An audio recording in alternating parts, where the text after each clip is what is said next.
The aroma of freshly brewed coffee mingled with the faint scent of rain-kissed pavement drifting through the open window of the Bean Haven, a cozy little cafe tucked away on a bustling street in downtown Seattle. The late afternoon sun cast a golden glow through the ivy-framed panes, painting the wooden tables in warm hues.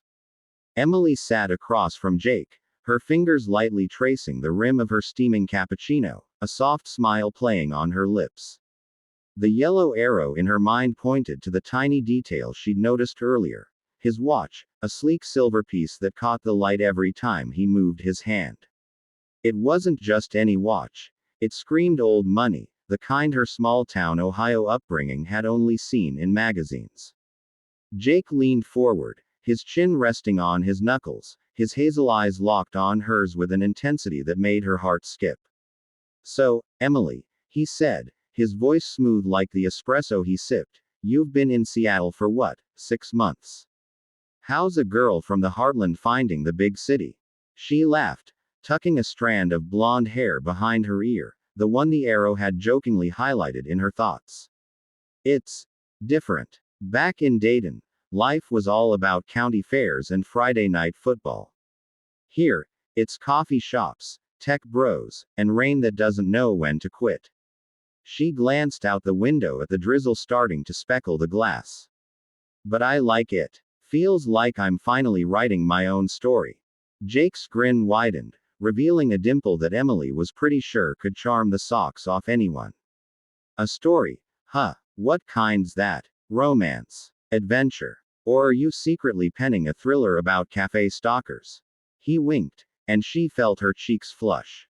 "Definitely not a thriller," she said, stirring her coffee to hide her smile. "Maybe a romance. But only if the guy's worth it." Her eyes flicked up to meet his, bold for a moment before she looked down again. They'd met 2 weeks ago at a mutual friend's art gallery opening in Capitol Hill. Emily, fresh off a graphic design contract with a local startup, had been sipping cheap wine and pretending to understand abstract paintings when Jake bumped into her, spilling a drop of Merlot on her sleeve. He'd apologized profusely, offered to pay for dry cleaning, and somehow charmed her into giving him her number. Their first date had been a hike in Discovery Park, where he'd carried her backpack when she got tired and pointed out every bird like he was auditioning for a nature documentary.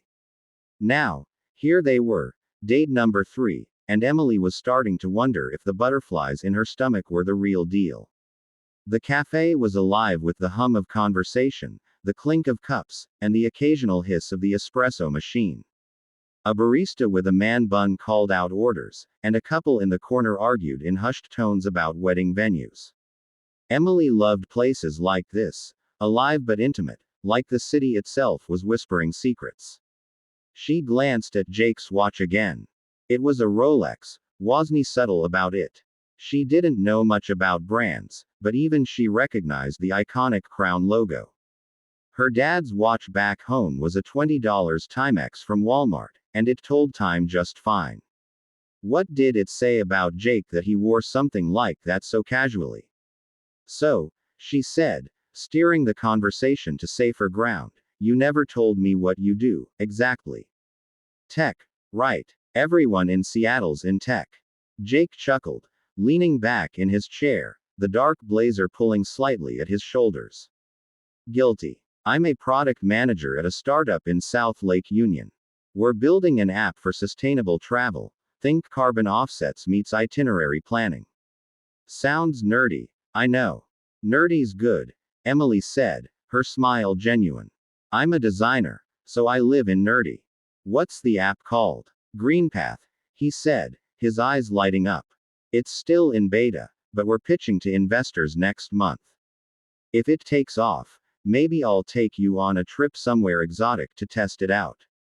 "Bali, Iceland." Emily raised an eyebrow, her heart doing that skippy thing again. "Big promises for a third date, Mr. Product Manager. Only the best for you, Ms. Graphic Designer." He shot back, his tone teasing but his gaze serious. The conversation flowed easily after that, like the rain outside that had picked up, drumming softly against the windows. They talked about their childhoods, Hers in a small house with a creaky porch swing, his in a sprawling suburb of Chicago where his dad was a lawyer and his mom shared charity galas. Emily shared how she'd always dreamed of leaving Ohio, of designing album covers for bands or logos for brands that mattered. Jake listened, really listened, asking questions that made her feel like her dreams weren't just silly fantasies. He told her about his college days at Stanford, the pressure to succeed, and how he'd once backpacked through Europe on a whim, living off bread and cheap wine. As the sun dipped lower, casting long shadows across the cafe, Jake reached across the table and brushed his fingers against hers. The touch was light, electric, and Emily didn't pull away. You know, he said softly, I wasn't looking for anything serious when I moved here. New city, new job, you know how it goes. But then I spilled wine on you, and, well, here we are. Emily's breath caught. Here we are, she echoed, her voice barely above a whisper. The moment was perfect, until her phone buzzed on the table, shattering the spell. She glanced at the screen. A text from her roommate. Sarah, emergency.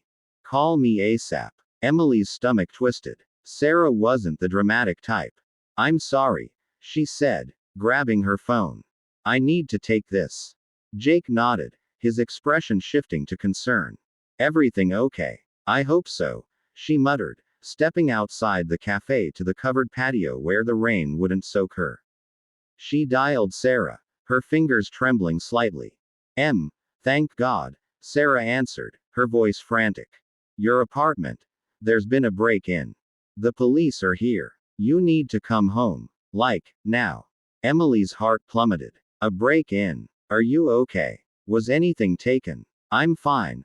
I wasn't here, Sarah said. But your room, it's a mess. They trashed your desk, took your laptop. The cops want to talk to you. Emily closed her eyes, the rain's rhythm suddenly oppressive. Her laptop. Her entire portfolio. Her freelance contracts, years of work. Gone. I'm on my way, she said, hanging up before Sarah could say more. She stepped back inside, her face pale. Jake was already standing, his blazer slung over one arm. What's wrong? He asked, his voice steady but urgent. My apartment was robbed, she said, the words feeling surreal. My laptop's gone. I have to go. I'm coming with you, Jake said, no hesitation. He tossed a 20 on the table for the coffees and followed her out into the rain. The drive to her apartment in Fremont was a blur. Jake's sleek black Audi cut through the wet streets, the windshield wipers keeping time with Emily's racing thoughts. She stared out the window, watching the city lights smear into streaks of color. Her life in Seattle was supposed to be a fresh start. New job, new friends, new possibilities.